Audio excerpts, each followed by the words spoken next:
Hello, and welcome to TV Chef Fantasy League. I'm your host and commissioner, Mike Cablon. With me is my co-host, Sierra Cato. If he's still out this week, sure, that's okay. He'll come. He has to come back at some point. He lives here. we know where he lives.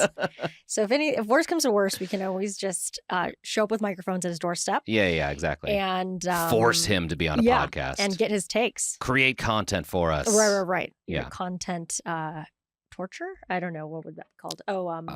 Hostage? Content hostage. I was trying to, the punchline, the bad version of the punchline, this is what a writer's room sounds like, is I was trying to think of a specific person to be like, oh, like the Britney Spears deal. You know what I mean? Or that's not the right specific. Yeah. Conservatorship? Yeah. But I couldn't think of anyone who is like someone who feels like they're forced to make content. Mr. Beast, maybe? It's the Mr. Beast deal. Yeah. He's the victim of his own creation. Right, really. Yeah. He has a laser pointed at his forehead at all times. And if he's not like asking you to like and subscribe, the trigger gets pulled. Oh, God. It's tough, but, it's the price he pays for making millions of dollars, I suppose. It is so hard, it's so hard to be rich. Yeah. Okay. I'm not here to sympathize with the rich. I do think that I'm not unilaterally like money solves all of your problems. Mm-hmm. I do think money changes your problems. It's not like mo money, mo problems. To me, it's mo money, different problems. Do you know what I mean? I mean, there is like that graph of if you make over a certain amount, it kind of plateaus. Like your happiness? Yeah. So it's like as long as you can pay the bills. And of course, that line keeps going up because cost of living keeps going up. Yeah. But, say it's like 120,000 a year now. Like I'm sure it's more. And especially depends where you live. But supposedly, like obviously below that, pretty rough. Going up, then you crust, and then you're like, yeah, all right, finally can pay my bills and like relax and buy anything I want at the grocery store. Yeah. And get those eggs, even though they're $14 or whatever. Right. And then, After beyond that, I think it's not necessarily it's not the same path, right? It's like, you get your nice second house. You got a summer vacation. But then you have to worry about like paying the taxes on that house and stuff, which I'm not saying that is inherently a problem. But what I mean is like, if you're poor and you mess up your taxes, you just owe more money. If you're rich and you mess up your taxes, you go to jail. So it's just like the stakes are a little bit different. You know what I mean? I wish, but it seems like nobody's going to jail for not paying their taxes. That's true. Theoretically. Especially the ones who make a lot. But yes, I see. Sure, it I guess in, proportional stuff. Of course, then you can just hire like a great lawyer to like get you out of that. That's true. Yeah, if you can afford a great lawyer, you can just keep on rolling, rock and rolling. Yeah. Do whatever you want. I watch Suits. I see what they do. Do you watch Suits? Oh, yeah. How do you feel about Suits, the incoming Suits LA? I've been watching it. Oh, it's already on. Yeah, there's 2 episodes out. Not as it's really fascinating seeing somebody do an impression of the original actor. Oh, wow. And you're like, wow, he's very close. Okay. And the original Harvey, fan favorite is like coming back. He's like in the universe. Okay, sure. So this is the same universe.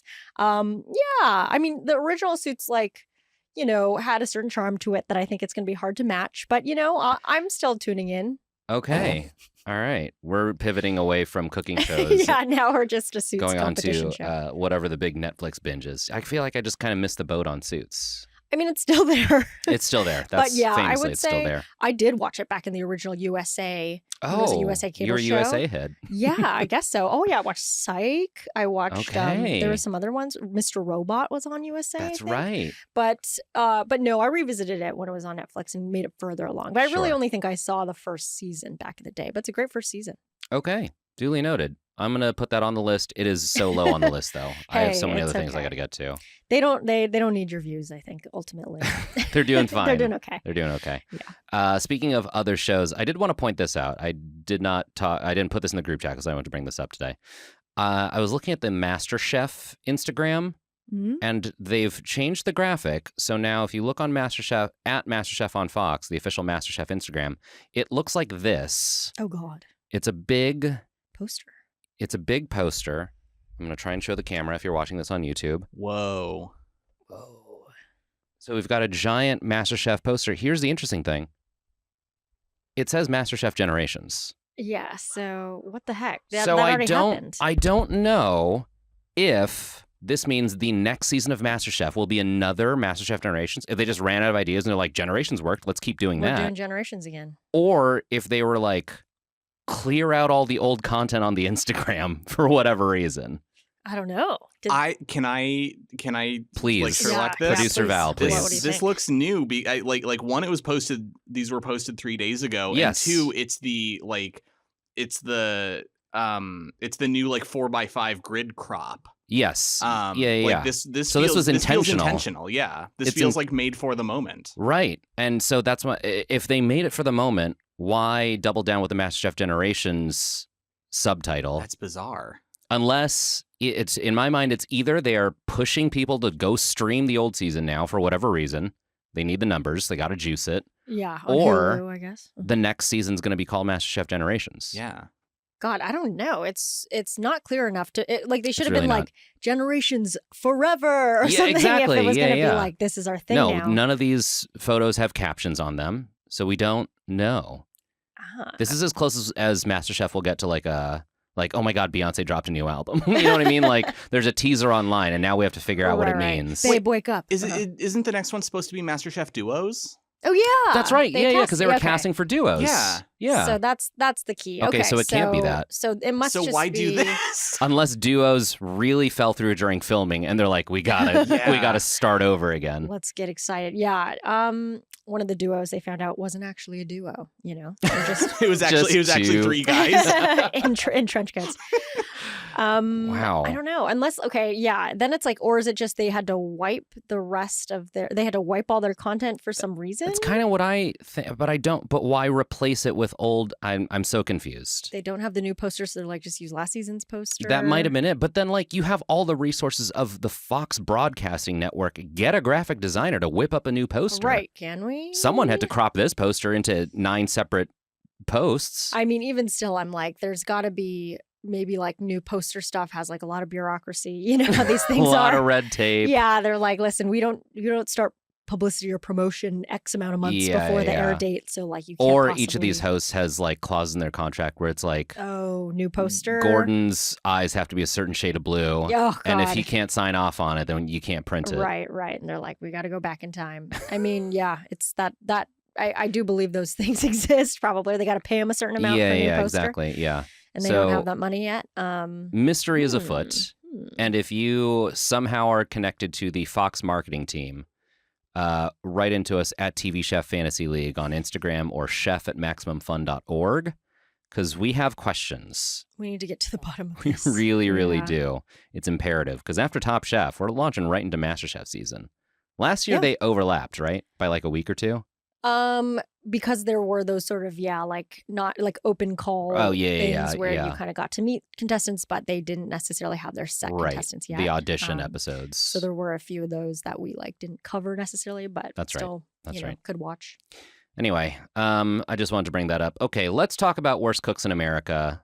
This episode was, I was like, why does this episode feel fun to watch? And then Val pointed out in her notes, it's 42 minutes. It's just mercifully shorter. Oh, thank God. Yes. Did you feel the same thing? I was like, why does this feel breezier? I mean, yes, it definitely moved faster, but then also I was like missing, again, Trinity, like, we're dropping personalities. Chaos. Yeah. So I was also kind of like, okay, well, it's kind of quiet. Yeah. But sure, okay, that makes sense. I didn't realize the runtime was shorter. Runtime is shorter. They have less content to work with. They're like, look, now it's just people cooking, so let's try and make a show out of this.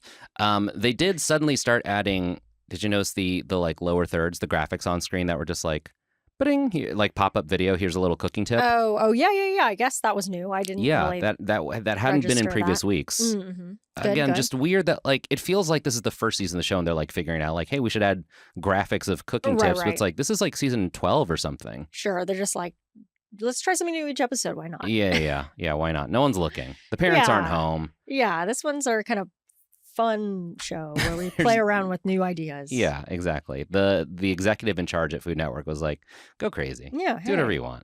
Here's your budget. It's not like they're making a podcast about this or anything. The team challenge this week was May the Course Be With You. And I was like, oh, cool. A Star Wars challenge. Nope. Just regular space. Right. They can't. Dressed as astronauts, like NASA astronauts. Yeah. Generic.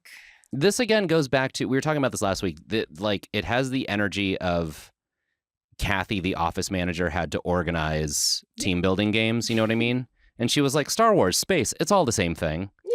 Yeah, she's not really familiar. Her son maybe watches Star Wars sometimes, but she's kind of just like, she doesn't have time, Which is crazy to me because it's a thing that's been around for 60 years now. Do you know what I mean? Sometimes you can't get around to it, Maybe you're more of a Trekkie and But yes, it was a very generic sort of space situation happening. But I was also like, at least last time it was Game of Thrones where it's like they own the same, they're under the same umbrella. Yeah. I mean, Star Wars can't even touch that. Can't touch that. They're over at Warner I'm Discovery. surprised they got away with May the Course be with you. Oh my God, be careful. That's really the only Star Wars thing. Everything else was like regular space. I was like, you couldn't come up with a better space pun than May the Course be with you? Nope. I just went through all the possibilities. It didn't work. Yeah. Wow. So okay. They were right.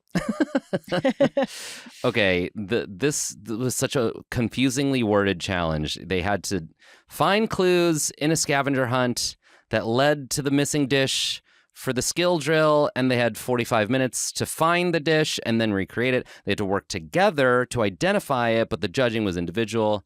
It felt like a mess. Again, Kathy from the accounting is doing her best. She had a few things on her plate. Yeah. This was one of them. But yeah, it was a mess. And then the fact that it's like kind of team, but then kind also of team, kind of not. Now, seems a little unfair, but okay. Yeah. So that made scoring just like a little tricky for us. But I think we're just going to go, there's no points for the team challenge because no one really won. It was just sort of like, do this as a team.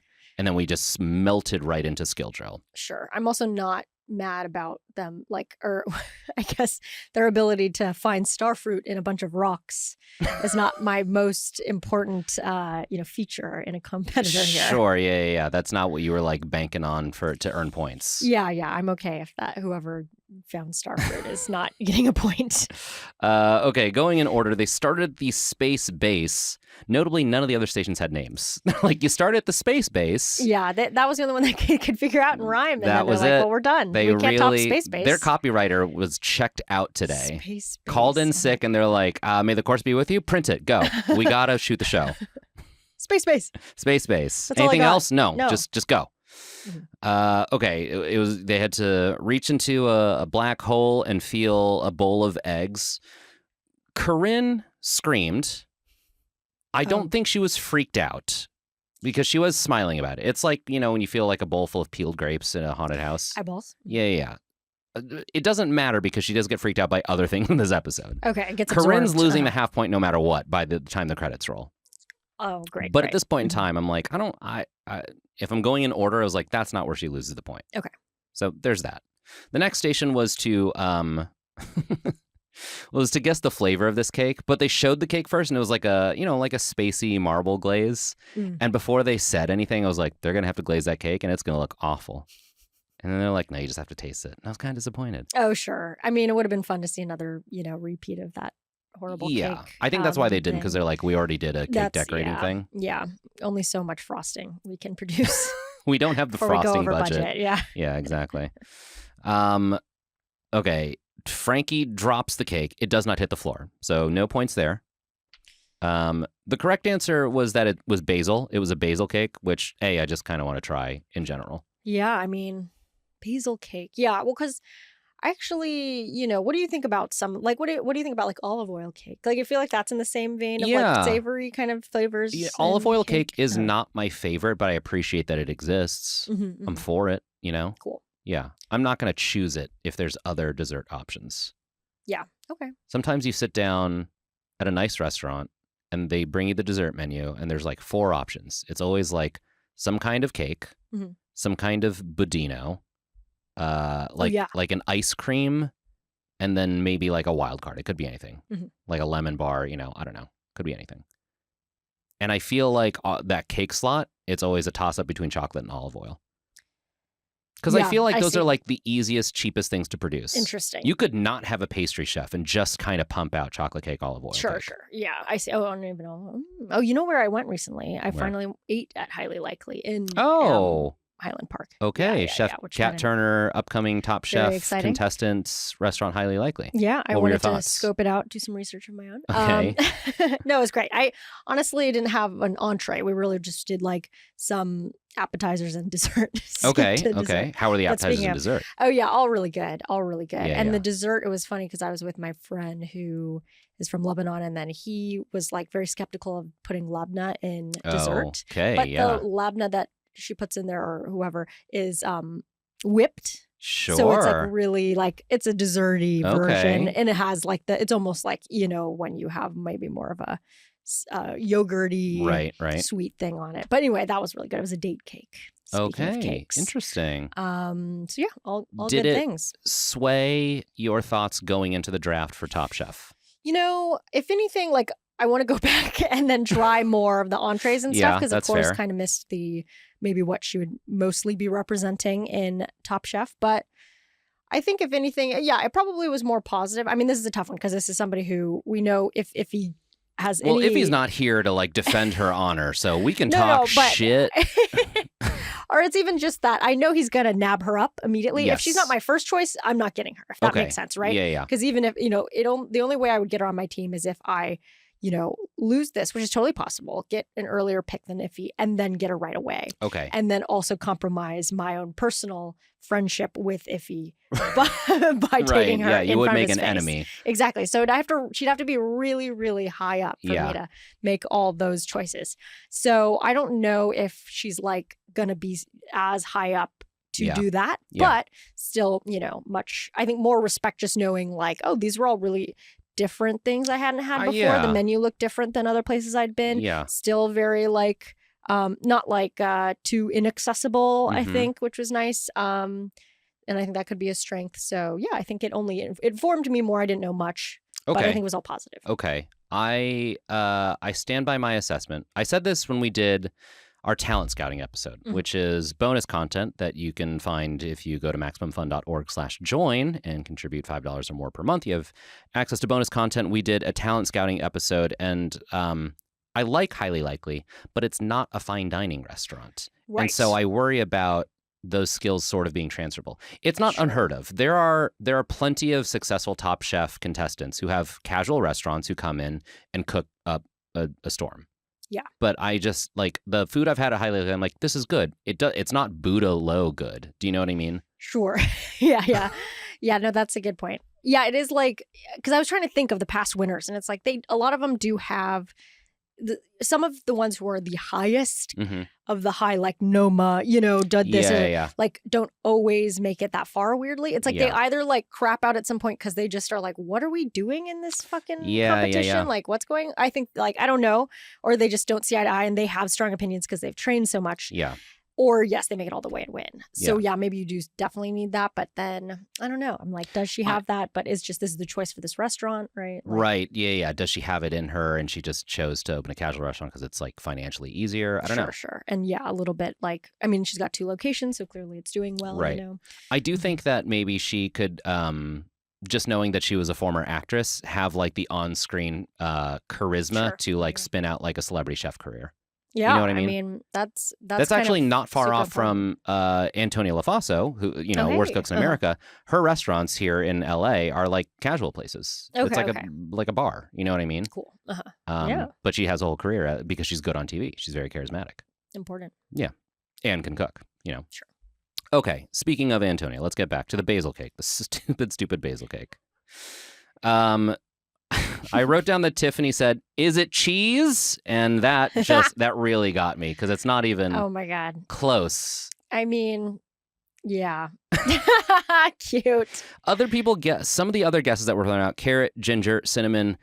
Okay, sure. Now we're in the arena of aromatics. Right. Okay. Cheese, Tiffany.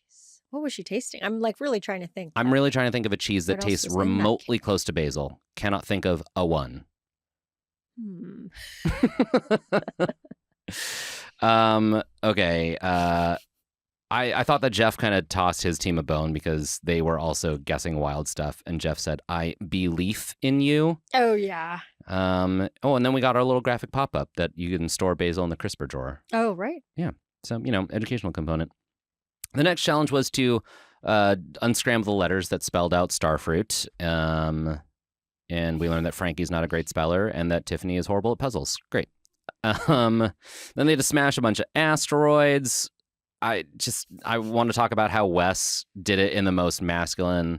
Wes is the only straight cishet male remaining, and he really proved it just one-handed beating down the asteroids. Right, with like a baton. Yeah, like, yeah. What was that? And then the way that they did the like camera shaking effect was pretty funny. Yeah. Look, the producers of the show having a blast, having a ball. Tiffany had the line, "I may not be good at puzzles, but I'm definitely good at busting shit up." Incredible TV. Incredible TV. Excellent work. The answer was sun-dried tomato, and the dish they had to make was lamb meatballs with whipped feta and a Greek orzo salad. Okay, so this is sort of, to me, the end of the team challenge. And again, no winners. They got the recipe. Sure. They move Great. on. Here's how everyone did during the skill drill challenge. Wes, he was like, I think this is goat cheese, misidentified feta as goat cheese, and doubled down. And was he really wanted which I do like goat cheese better for me. Really? I think I like goat cheese better than I like over a feta? Yeah. I mean, it's just different, right? It's a little sweeter. Okay. Oh, interesting. I think it depends on the context, but... Oh, okay. This is where we go our separate ways. Okay, the other thing that Wes did was that he thought he had a cucumber and it was a zucchini, which That's a tough one. It's a tough one. He had a lot of things in this episode where I was like, that's an honest mistake. We've all made that mistake. Well, especially, you see a cucumber, tzatziki kind of thing. Yeah. So those flavors do go together. Yeah, but sure. Not today. When you're walking through the produce aisle, you see like a long green thing. Got it. There's only one thing that looks like that. It's got to be a cucumber. Sliced, they look pretty similar from far away. Yeah. I was going to say, until you fucking cut it open. Yeah. But yeah, even still, like, I feel, it's kind of more the context of like one's cooked often and one's not. But like, that's Sure. from far away. You could also make the argument that like you should have tasted it before you put it in the dish. Sure. Yeah. That's right. Would have known right away. But it was a thing where I'm like, it was one of the few moments I've had this entire season where I was like, Wes, I'm on your side. And again, Wes is on my team. Yeah. I should always be on his side, and I'm rarely on his side. But in this moment, I was like, I get it, buddy. I've been there. Yeah. He also, like, the first words out of his mouth this episode were like, well, ever since since I was a wee ginger, something, it was like, we could have gone. I know. 2 minutes without. I know, mention, my friend. It really it grinds my gears. Because I was kind of thinking about this episode because Tiffany does so much screaming in this episode, and by the time she gets to the end, which we'll get to, she's like a parody of herself. She's a cartoon character. She's like, let me throw in some sugar for some, a little magic or whatever. And I'm like, I think the difference is that Tiffany knows she's playing a character. Do you know what I mean? Mm-hmm. It's like Larry the Cable Guy. It's like, that's not what she's like off camera. Sure. She's like playing this up for the camera. Wes, on the other hand, I fully believe in real life is just that guy. Yeah.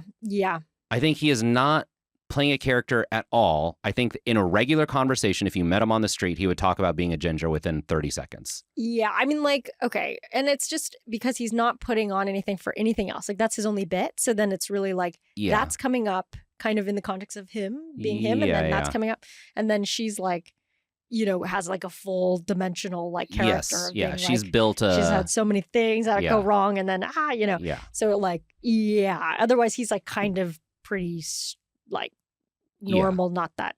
Yeah, Tiffany's built herself like a bigger sandbox to play with. And Wes sort of gave himself one tool. Yeah. So I'm just like, okay. Yeah. Sure. And when you only have a hammer, everything looks like a nail. You know what I mean? Okay, yeah. So Tiffany, I wrote overall a lot of screaming.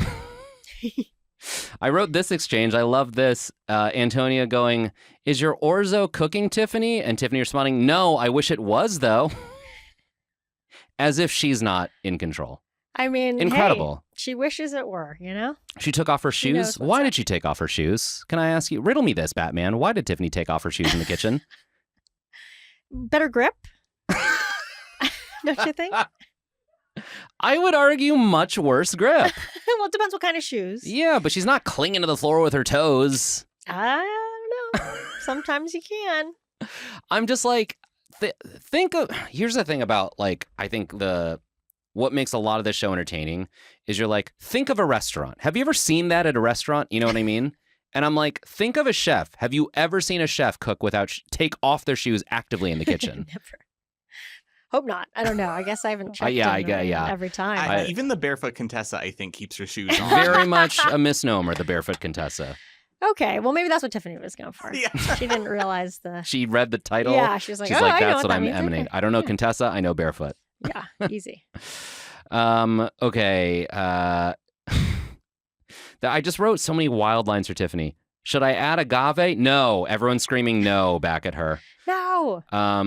Okay, I do want to point out that Frankie, in his retort about that, said aguave. So Frankie does lose a half point for mispronunciation there. Aguave. I don't know. I've never heard aguave in my Ooh, life. I like that. They should make, I mean, I'm sure they already do an aguave, tequila or something where it's like... Tequila is agave, isn't it? No, but aguave, like a guava flavored tequila. Oh, guava tequila. Aguave. Oh, I see what you're doing Or that's there. the name of the cocktail, which is a guava juice and a tequila or something. Okay, we need to get you behind a bar I have good ASAP. ideas. That is incredible. There's also one time I went somewhere and this is they had a dish called guaca crab, which was literally like not easy to Once say. again, get a copywriter. Yeah, this was like at a restaurant, it was Crabamole is right there. It's yeah, so much I know. easier to I'm say. like, and of course when we ask like, well, we see guaca crab, which is like just a funny thing, and like, okay, I kind of get the idea. It's like probably guacamole and crab. Yeah. And then we like asked the server, we're like, oh, so like what's popular here? And she's like, the guaca crab. Like that was it. She's like, guaca. Everybody gets a guaca crab. And I'm like, okay. Is it? It's hard to say. What was it? Was it crab meat in guacamole, or was it guacamole Yeah. served in a crab shell? No. It was crab meat and guacamole and like Guaca crab. as a dip, I think. Yeah. They picked the worst sounding half of the word guacamole and paired it with a creature that already makes some people squeamish. It's like an unpleasant word. Do you know what I mean? Right. Yeah. I mean, you've got crabs as a disease or whatever. Sorry, an STI. I don't know what you would categorize that. But I think it's unfortunate for the crab species that they get attached to crabs. It's what I'm thinking. Okay. Do you know the Kiki Booba thing? Yes. Okay. Google For it. I'm not those who explaining it. don't know. Just Google it. Google Kiki Booba. But she brings up that study about how, like, even if you don't speak a language, like, we associate shapes with, like, sounds. You know what I mean? Sure. Okay. This is Kiki. This is Booba, right? Yeah. Uh-huh. And I feel like it's like, to me, guaca it's like, it doesn't matter what language you speak or what connotation you have. Guaca. It's just a gross sound. Guaca. Yeah, it's just a hard C and you're doing a lot already. It does and a then lot you're with coming your back throat. With the crab. With crab, yeah. Following it up with crab. Guaca. It's a real, like, alley-oop of gross. Yeah, it's, sometimes those things can be fun, but yeah, not this one. Was that place here in LA? No, we were in Tucson. Oh, okay. Mm-hmm. But yeah, guaca crab. I'm not eating fucking crab in Tucson. Shit, you're right. That's God on damn you. it. I survived, I guess, but never again. Okay. At 30 seconds left, Tiffany has nothing plated, so she screams instead. And then the last thing she plates are olives, which she blows on like dice before throwing them onto the plate I love that. for good luck. Yeah. I love that for her. Amazing. Frankie, we learned, is 25% Greek, and that felt like a slap in the face. Yeah. Felt like a real betrayal. Oh, definitely. Now you're going to pull out the tell us? Greek? Yeah. Corinne's been banging her Greek drum all season. I mean, all of a sudden, Frankie comes out of the woodwork like, me too? Get out of here, Frankie. when he's been hard Italian the whole time. And yeah, it feels a little bit like, well, who are you then? Yeah. Like what? Like you were leading us down the Italian path and like, yes, they're right next to each other on the map, but not crazy. Yeah, it's not the most, wild. And if he would have came out of the thing. gate and been like, I'm mostly Italian, I would have bought it. Right. But he was like, I'm Italian. Right. And then no mention of Greek until No mention today. of Greek. And then he's like, I'm 25% Greek, 75% Italian. So yes, I guess still more Italian, but also pretty Greek. I just feel betrayed is all. Yeah, no, seriously. It was like, I can't trust you anymore. Are you trust you, even Frankie. Ariana Grande's brother? I honestly feel like if you asked Ariana, we might not get a straight answer. You know what I mean? Well, yeah. I mean, let's hope that, I guess when's her Greek face? Did she already have it? She Oh, kinda right. had her- Yeah. yeah. Kalamata Grande or whatever. Right. Maybe she'll be campaigning for Megara from Hercules. Oh, are they making a live action Hercules? I don't know, but I assume so. That would be a good one. Yeah. I would see it. Okay, Corinne at some point said the word ow in a very quick edit, but we don't know why. So I'm going to say no injury points because it was not addressed as like a Okay, yeah. I touched a hot pan or I cut myself. She just said the word out. Could have been anything. Right. Could have been shoulder pain. Could have stubbed her toe. Yeah, exactly. So I'm going to say no points there. She correctly identified the Kalamata olives because she's Greek. And it proudly has been telling us the whole season. She's consistent. Could not open her jar of sun-dried tomatoes. Wes couldn't open it either. All those muscles didn't help him. Oh, wow. Adam popped it open like it was nothing. Yeah, Olympian. Olympian. Yeah. But yeah. Okay, let's talk about the judging. Tiffany... I want to just address that Tiffany walked up her plate like this, like God. Waving it around. Please don't do that. She's really playing it fast and loose. She got her cucumbers from Wes, but as we know, that was zucchini. So a little bit of sabotage there. Yeah. Luckily, he did it himself. So took her down with him. Yes. So Wes, on top of messing up zucchini, had the goat cheese, but they did like the char on his meatball. Corinne was only missing the mint. Orzo is nice, but she did use ricotta instead of feta, which was surprising because, again, she's Greek. Yeah, she went... What? Well... She pulled a Frankie. She went Italian. Yeah, I was like, what is ricotta? Yeah, she went all that way. Yeah. Frankie seasoned everything perfectly. They said, what did you put on top of the sauce? And Frankie went, I'm not sure. So they tasted it, and it was cayenne, not paprika. Right. Yeah. I do think it's funny to add something and be like, I don't know what that is. It's kind of approximately what it looks like. It's red. Adams was too salty. Okay, the winners for this round on the villain side was Corinne. Even with the ricotta, they said she had the most amount of ingredients correct. Pretty cool. Yeah. And on the hero side, it was Frankie. So they get 1 point apiece. That brings us to the main dish challenge.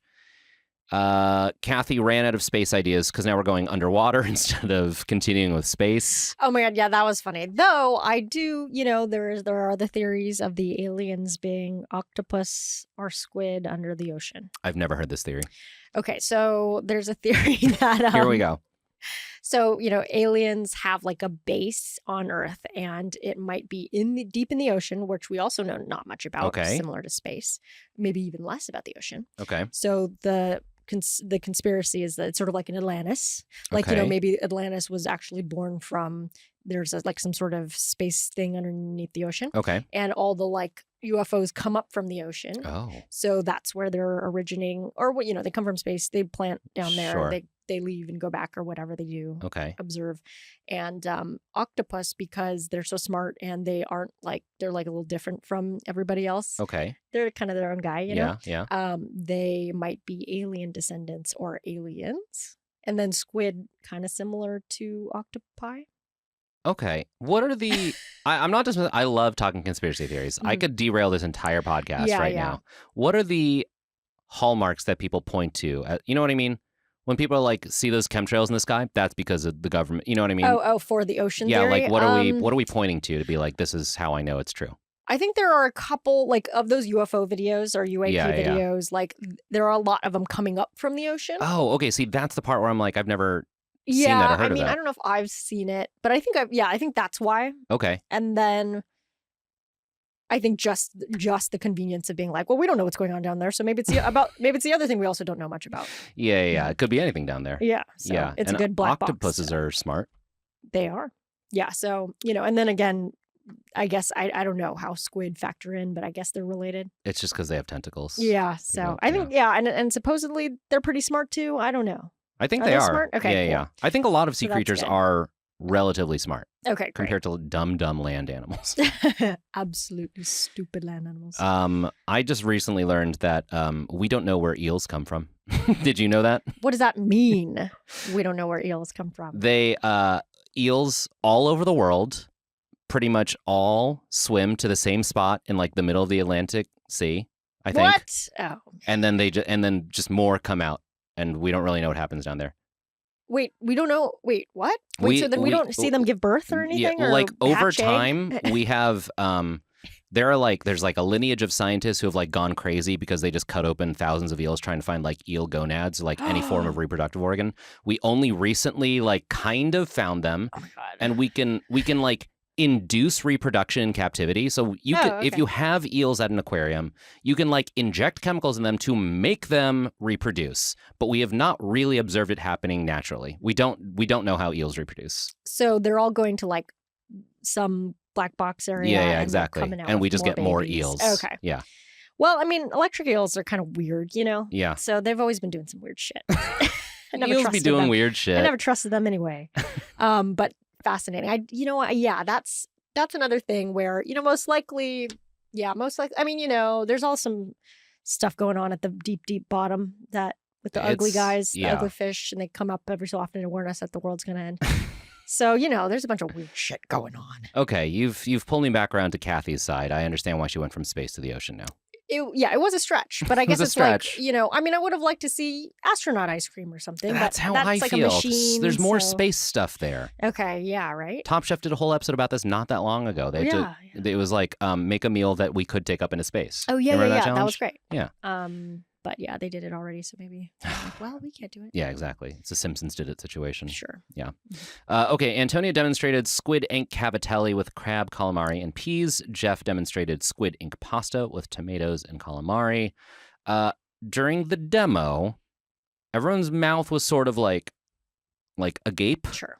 And Corinne was giving a lot of face. I'm still not giving the grossed out point yet.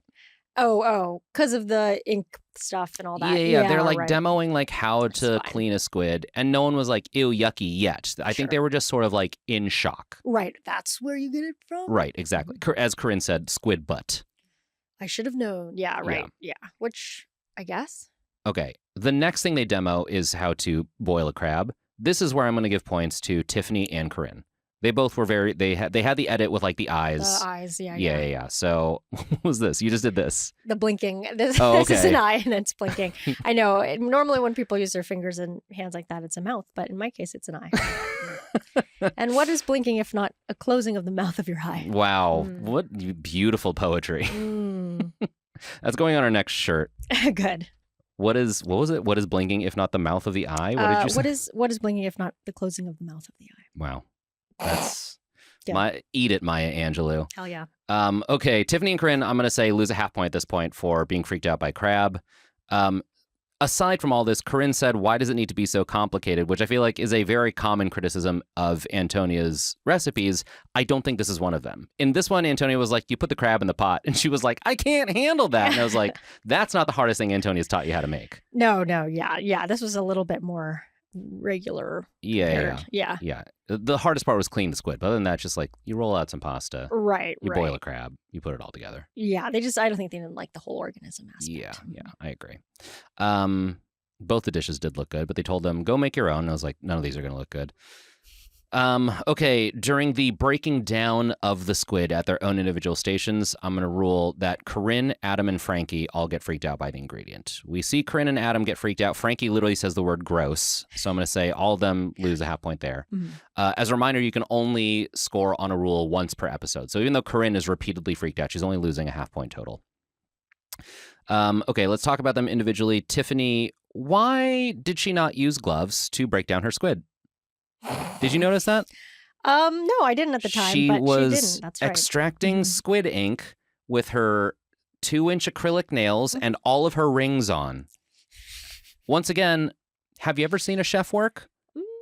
You're not going to pull off those. It's not even like. It's not even for the benefit of anyone else. It's like, don't you want your rings to not have squid ink all over them? Yeah, and the nails would definitely absorb the nails. dye. But yeah, I'm like, maybe it's like the nails. Well, what do you do about gloves with nails? That's a good point. And then also maybe I was thinking the nails were good for like, needing nails to do certain I guess precision activities. But okay, my vote is you go like Wolverine style. The nails poke through the glove, but the rest of the hand still encased in glove. You can slice. Yeah, I feel like it kind of defeats the purpose. But yes, it's better than nothing. Yeah. It felt like the demo, they're all wearing gloves. You're dealing with squid ink. You would think you just go into that situation being like, I don't want that on my hands. Right. But here comes Tiffany, full nail, full ring. She's going all out. And then after all that, she almost forgot her squid ink. At the last second, they went, hey, squid ink. Yeah. And then she's like, oh no, I forgot. Good stuff. She did not know how to bread her shrimp. She put her eggs and breadcrumbs in the same bowl, and Antonia set her straight.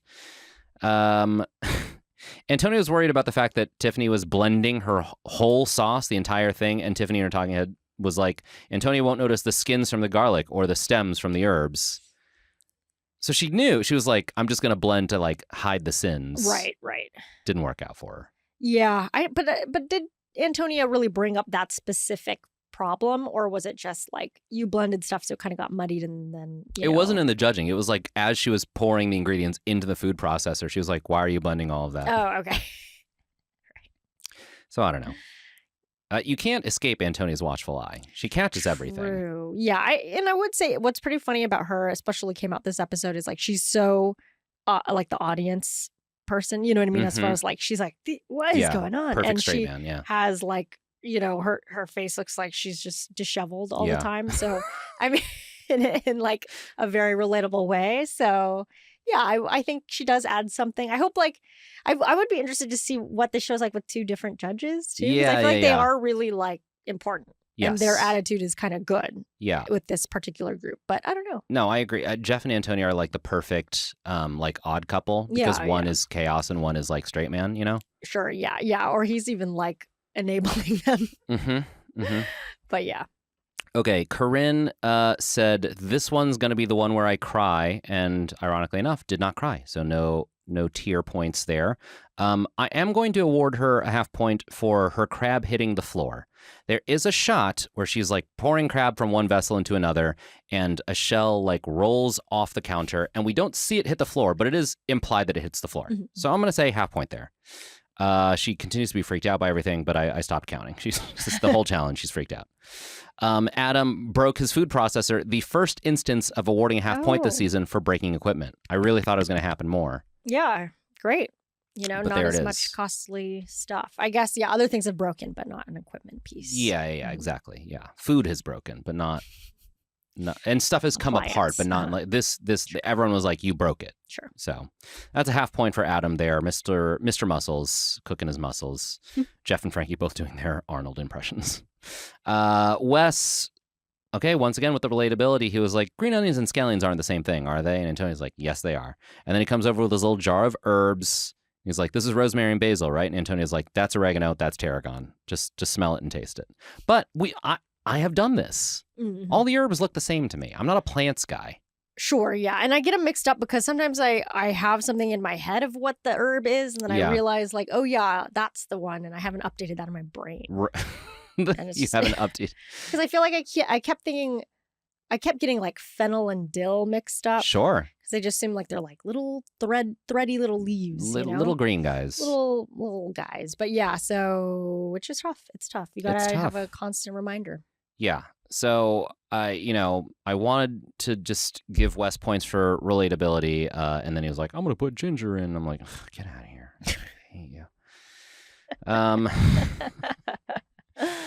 Frankie made a pride pasta. That was cute. I was worried for a second because he had a sticky dough and Jeff like coached him through how to knead it. But then it turned out that everyone's dough was sticky. That's just the dough comes out sticky. Oh, interesting. You have to add your own flour. Not a huge problem for him. Frankie did drop his food processor on the floor. Something hitting the floor is a half point. So that's a half point there. And I am also going to detract a half point. Look, Frankie already lost a half point for saying agave, but Jeff did this thing where he's like, semolina for the cutting, and Frankie went, selmalina for the... And to me, that's a mispronunciation.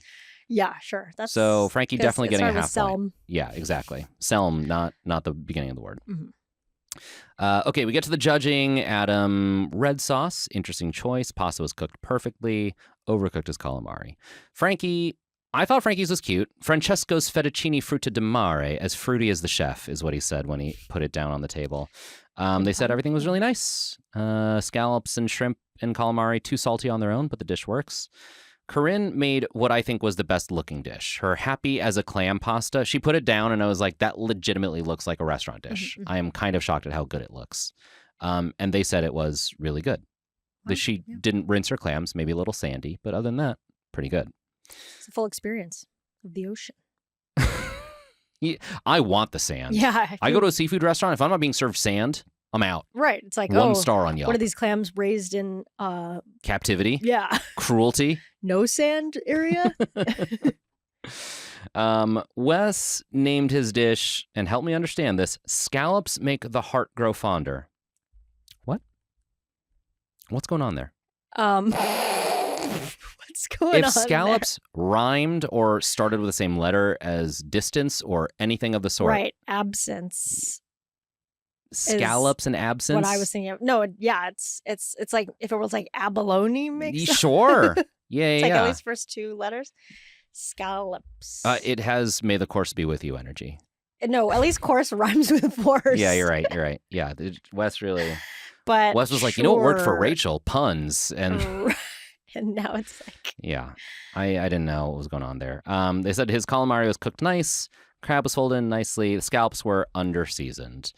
Tiffany named her dish Squid Games 2.0 because the squid ended up in her sauce. What is this? What is the needless pluralizing? Here, yes. Okay. Can we talk about this? Yeah. Yeah, it's really annoying. Squid Games. Yeah, everybody just say Squid Games. I feel like it's an American thing probably because like people think like because there's games. It's the game. It's like Mr. Beast games. I guess. Beast but I'm games. like, just read the time. Okay, here's like the first thing that came to mind. I remember when we were like 9 or 10 and adults being like Pokemons. And I would be like, yes, right. There's no S. Right. I understand why you think there might be an S, but you're reading the toy is in your hand. Read the box. See the letters on the thing. Yeah. Yeah. I mean, my mom does that all the time. It was like Chipotle's for a long time. Okay, sure. Yeah. It's a classic mom, dad, I don't know. And I'm sure I don't know where it comes from. We'll do it someday. But, but here's the kicker. I was like, when I was writing for a Netflix show, there was like an all hands meeting. Sorry. Just in case anybody didn't know. But no, there was like an all hands meeting where there was like an executive on the call. And it was right around when Squid Game, the first season came out and was like a huge hit. And everybody was really excited. And even the executive said Squid Games. That's crazy. That feels like you're fired on the spot to me. I mean, I think he's a little too high up for that. But yeah, it was definitely like, and maybe it was like on the business side. So it's like, I don't know if that makes it better or worse. But it was just very funny because it was like, it's the thing making you millions of dollars. You could stand to get the name right. Yeah. Unless I misheard. But so no, even then. I don't put it past it. I don't want to call out Tiffany on this. I'm just saying I see this happen not infrequently for things like Pokemons and Squid Games. And I'm like, what is that? Where is that coming from? Yeah. I mean, yes, it is. For the Squid Game thing, at least it does kind of feel like, okay, there are multiple games in that show. So everybody just conflates it as that. And there are multiple Pokemons. Yeah, true. Multiple Chipotles. Well, there is more than one Chipotle. Mm-hmm. Yeah, that makes sense. Anyway, they said that her texture was strange. There were chunky pieces throughout. And the whole time, Tiffany is just sort of like nodding. She's like, yes, I agree. Yep, got it. They were missing the actual calamari. They wish the pasta was all one shape. Breading was too much on the shrimp. They just reamed it all around. Not a good dish. Sure. The winner on the red team was Corinne. She sweeps the episode. So it's 1.5 points there. On the blue side, it was Adam for 1.5 points. On the bottom, we have Tiffany and Frankie, who are going to do the final blind elimination challenge. They have 10 minutes to hand-cut fresh pasta, or to cook a hand-cut fresh pasta with sauce. Do you think 10 minutes is enough? Do you think this was a hard challenge? Yeah. Well, because they always say, in Top Chef, it's always like, oh, don't make pasta. Fast, quick, fire or whatever. Yeah. So I thought it was pretty tough, but they seemed to pull it off. When they first said the challenge, I was like, there's simply no way. But then it seemed like the water was already boiling. They had pre-made pasta dough. So all they had to do was sort of sure. That makes a big roll difference. out pasta, boil it, and serve it with anything. And I was like, okay. Sure. But yeah, that's still like, you still have to make the other thing and cut the thing by hand. We've talked in the past on this show about how I don't think their timer is a real timer. I don't think they actually had 10 minutes. Our producer Val did some insane detective work. I drove myself crazy with this.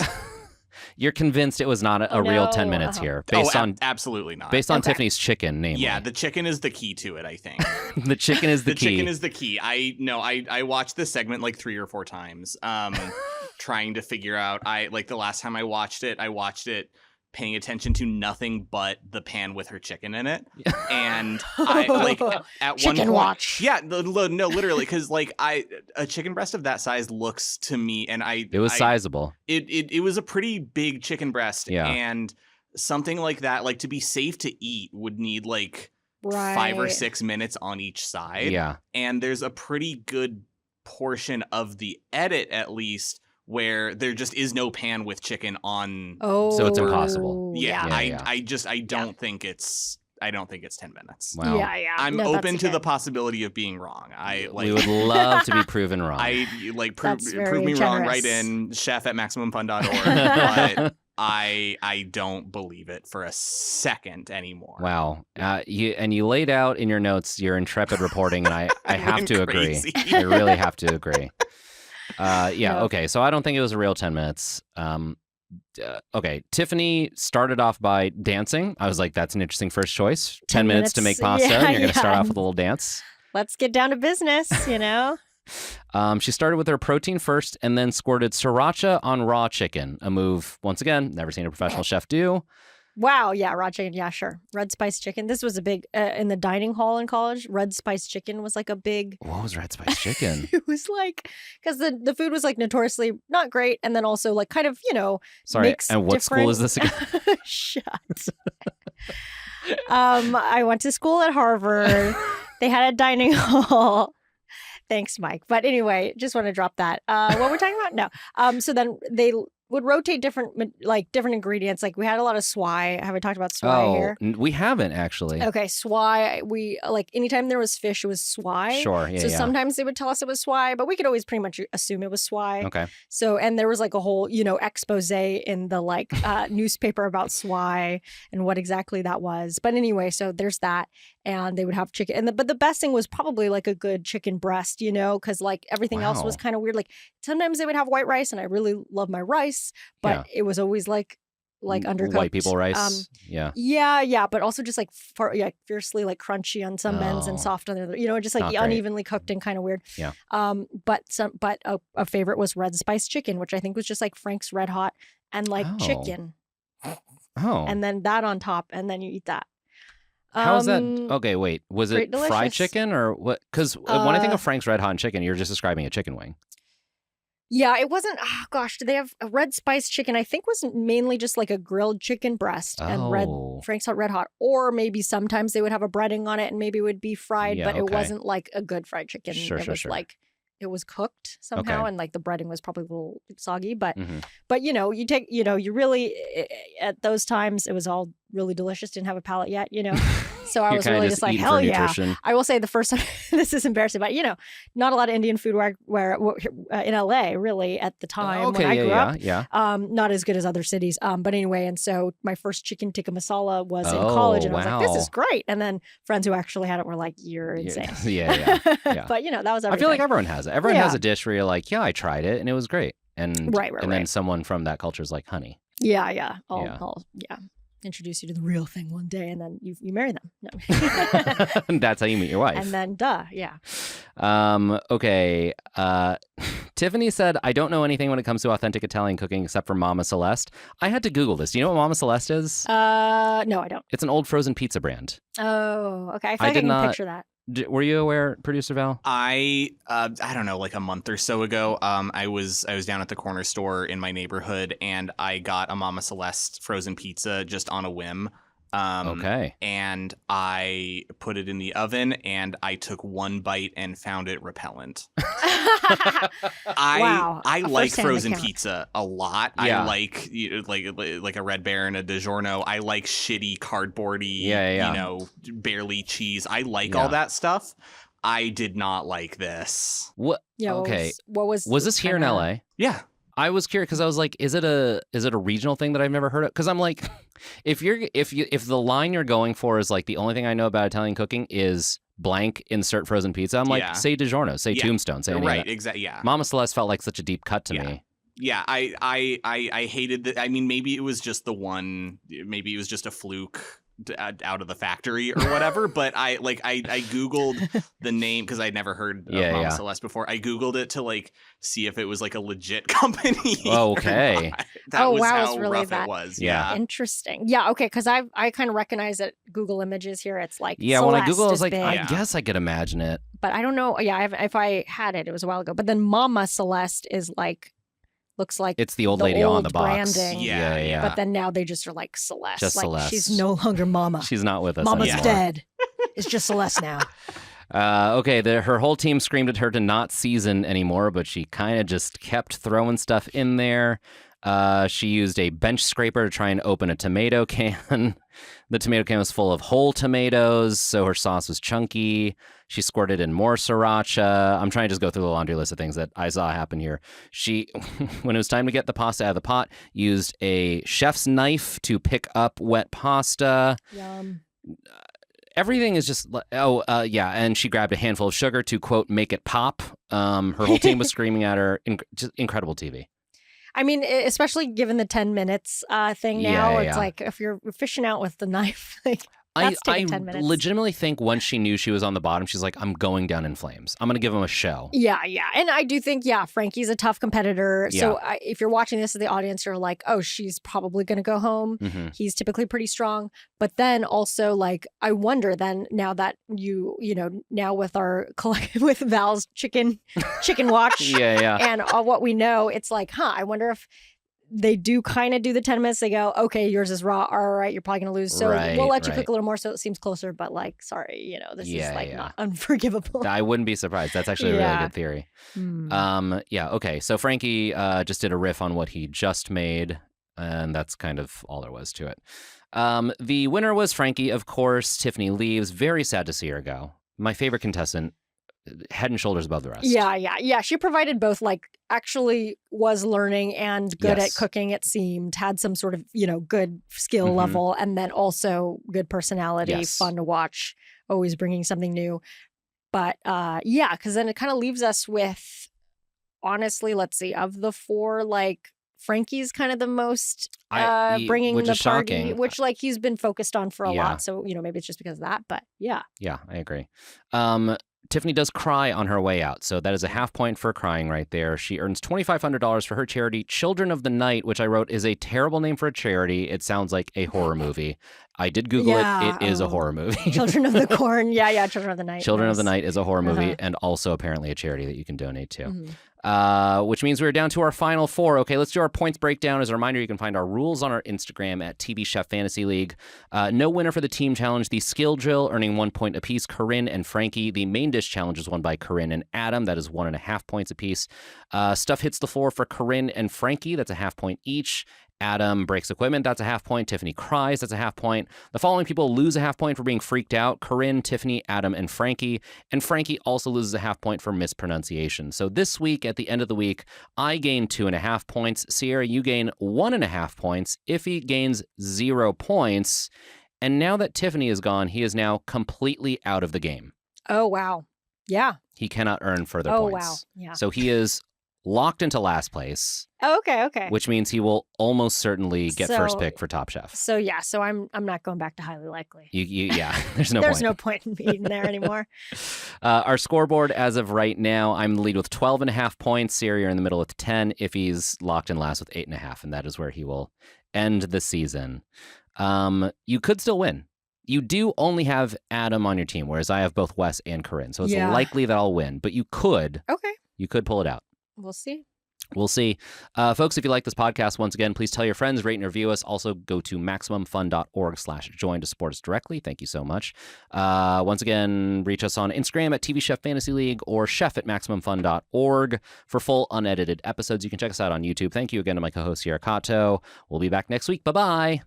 TV Chef Fantasy League is a Maximum Fun production. Our producer is Valerie Moffat. Our theme song is by Dylan Van Auken. Our artwork is by Sabrina Volante. Follow us on Instagram and YouTube at TV Chef Fantasy League.